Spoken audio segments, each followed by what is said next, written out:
Engineer Libiwa. Question 12, please.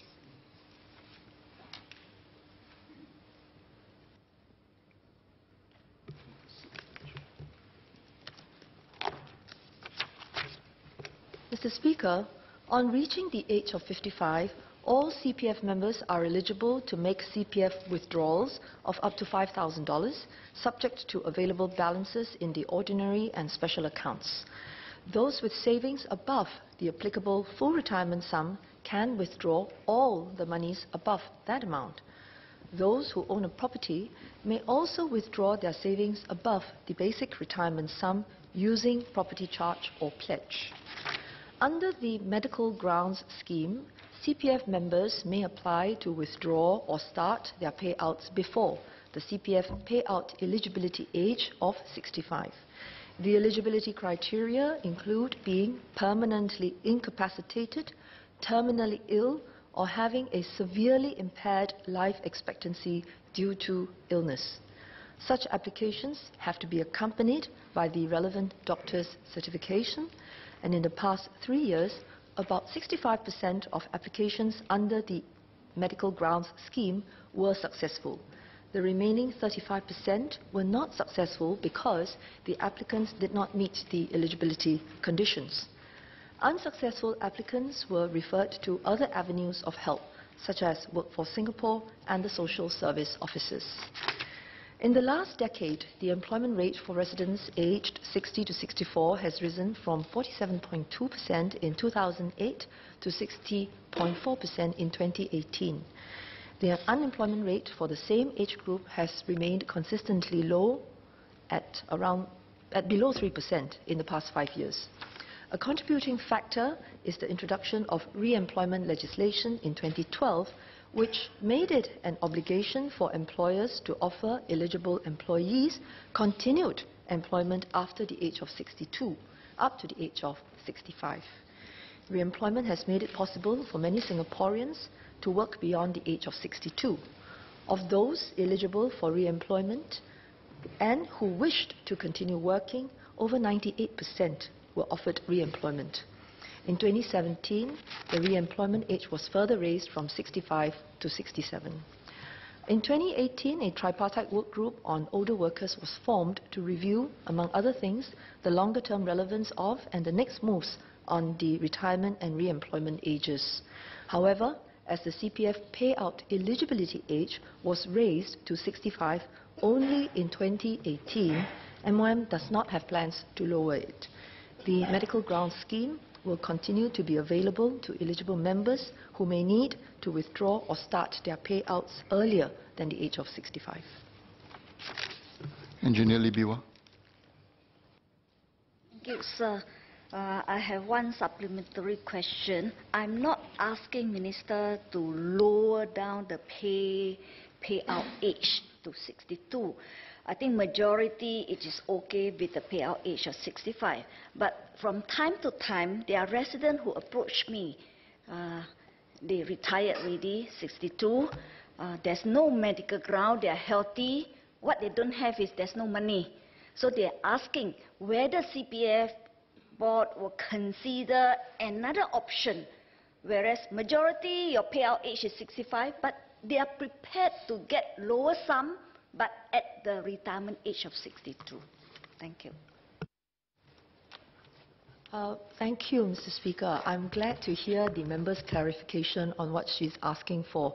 So if I heard her correctly, it's to make the payout eligibility age lower for some people who want it, but maintain it at 65. May I ask the member whether she thinks that it is possible for us to do that?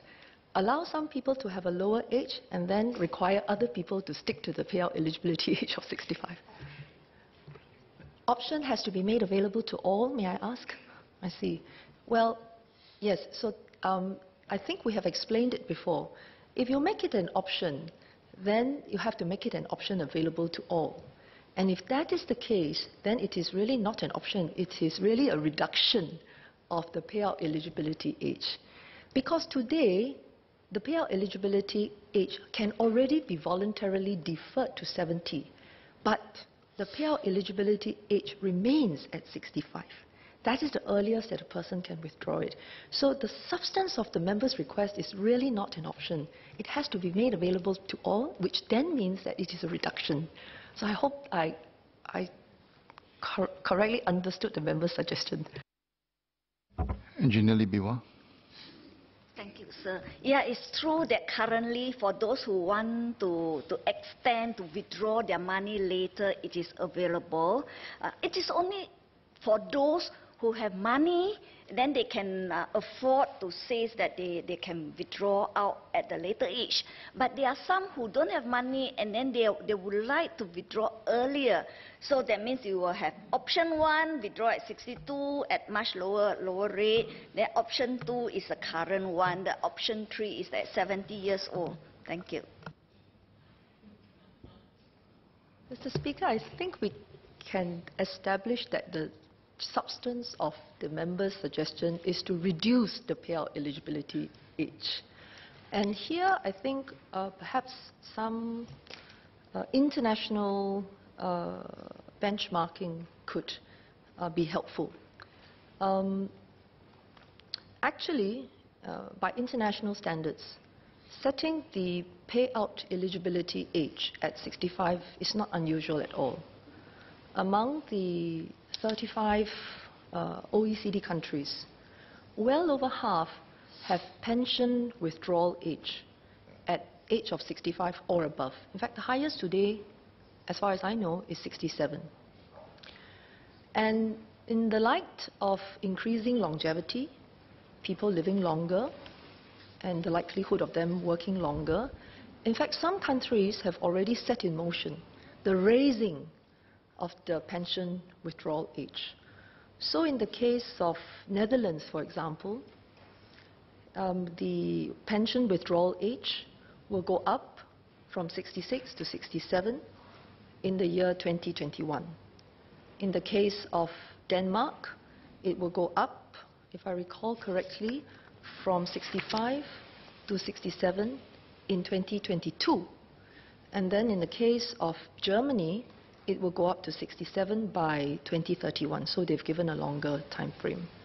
So against such a backdrop, we must really ask if it is wise to lower our own payout eligibility age, whether as an option or actually there will be no option, it will have to be for all. Especially considering how we now have re-employment legislation that puts an obligation on the employers to offer work up to 67.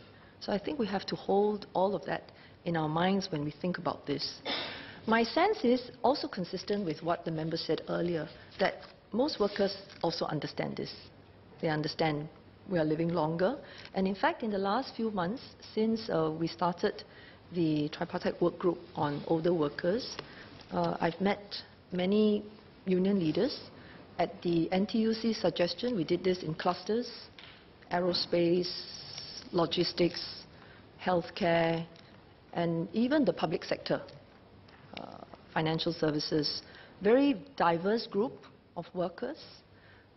And we talked about many things, but the CPF payout eligibility age actually didn't come up very much at all. What has been said very clearly is that the workers want the opportunity to work longer.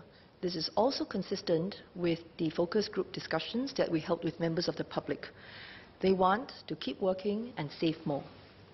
I hear these workers and I understand them, and I want to be able to help make it happen.